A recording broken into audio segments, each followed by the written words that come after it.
Short Read 1.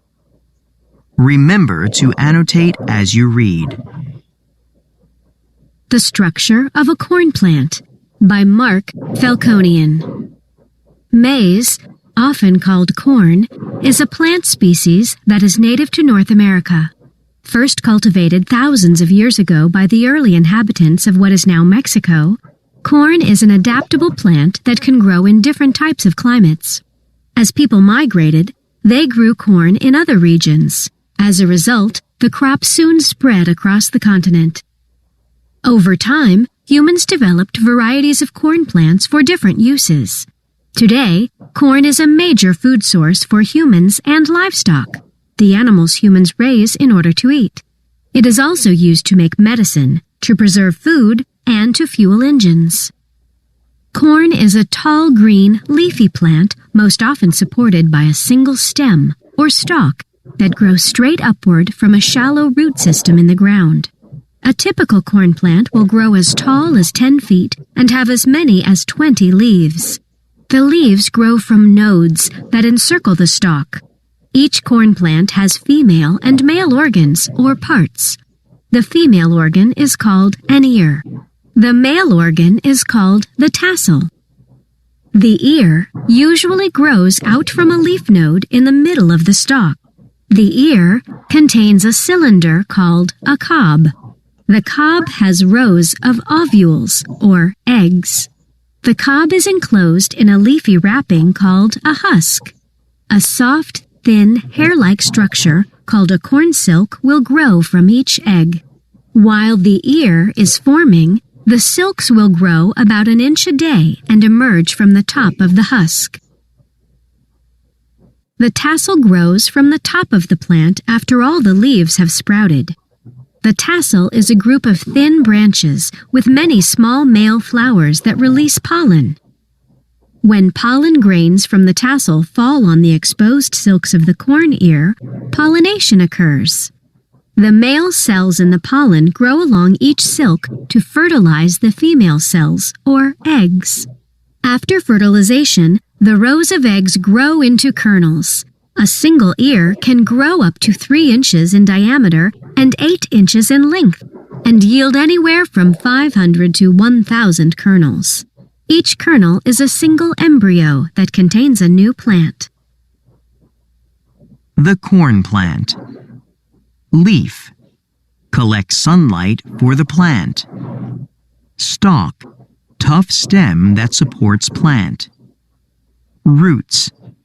Anchor the plant and collect water and nutrients from soil. Tassel. Releases pollen. Ear. Where kernels are fertilized. Silk. Conducts pollen to each kernel. Prop roots. Support the tall corn plant against the wind.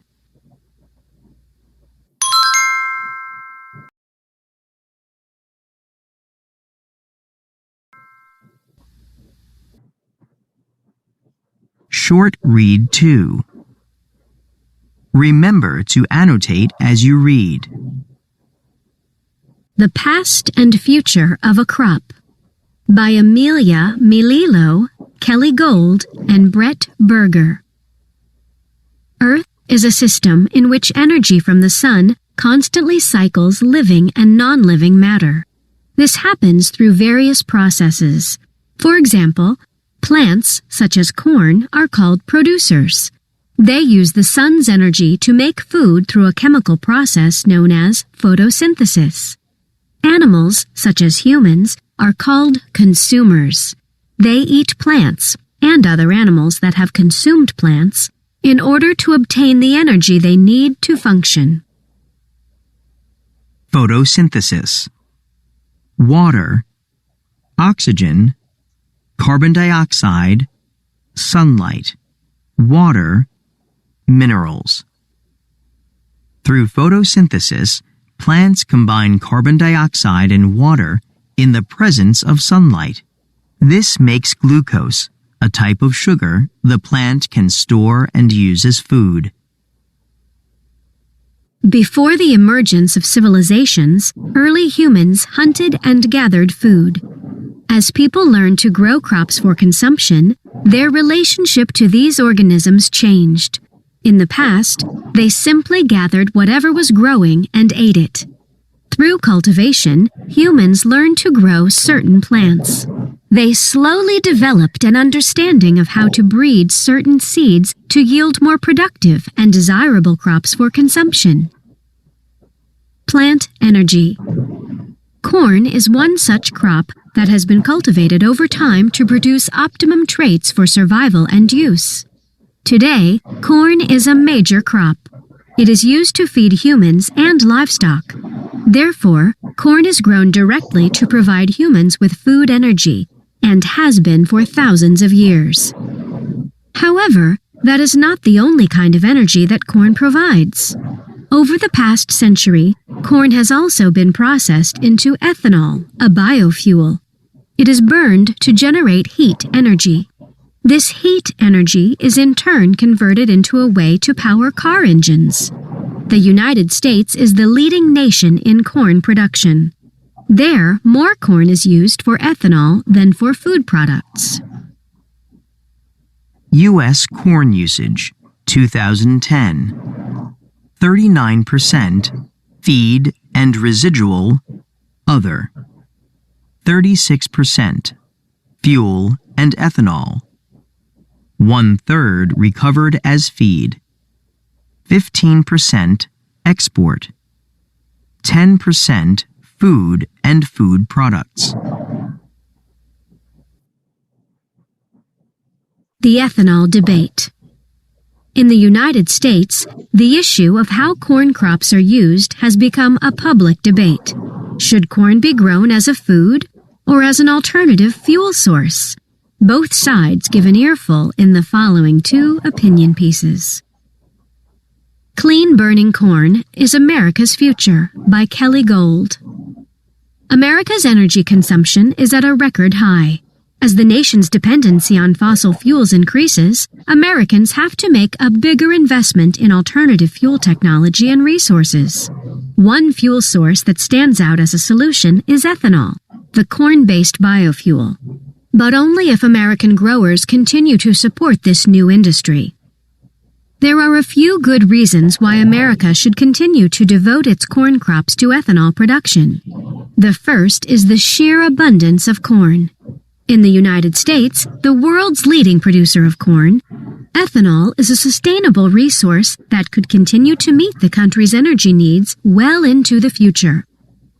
Another reason is the environment. Ethanol makes a cleaner burning fuel. This reduces carbon emissions in the atmosphere. Using homegrown ethanol in cars will help reduce pollution. It will also offset the amount of oil and gas imported from other nations. That means the air stays cleaner and more money stays with American farmers instead of going overseas. For these reasons, America and its corn farmers must continue to support the ethanol industry and at the same time, America's energy-independent future.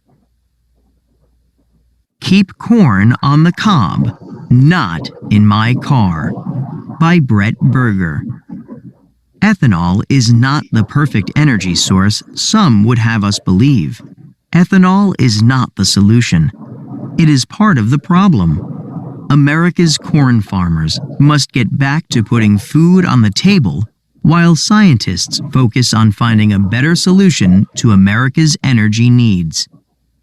The fact is that every bushel of corn made into ethanol is a bushel of corn that can't be eaten by people. Increasing the amount of corn devoted to ethanol will result in increasing food costs. That can endanger the nation's food supply. Currently, only about 10% of U.S.-grown corn is sold for human consumption, and much of that is in the form of the sweetener high-fructose corn syrup. Ethanol is also far less friendly to the environment than it is portrayed. True, burning ethanol may cause less harmful emissions than burning gasoline. However, the large-scale farming and manufacturing practices of ethanol production are depleting freshwater resources in the Midwest and severely polluting the soil, water, and air. The use of high nitrogen fertilizers strips the soil of key nutrients. That upsets the ecosystem and destroys the soil. That could lead to food shortages in the future. America's corn crop is the most productive in the world, yet it's being used to feed cars instead of people. Scientists are trying to figure out how to use the corn stalks and clippings for ethanol, leaving the kernels for food. Until we find a way to make ethanol production green, let's shift corn crops away from biofuel. Let's generate more food for the world. This would keep the corn on the cob where it belongs and out of car engines.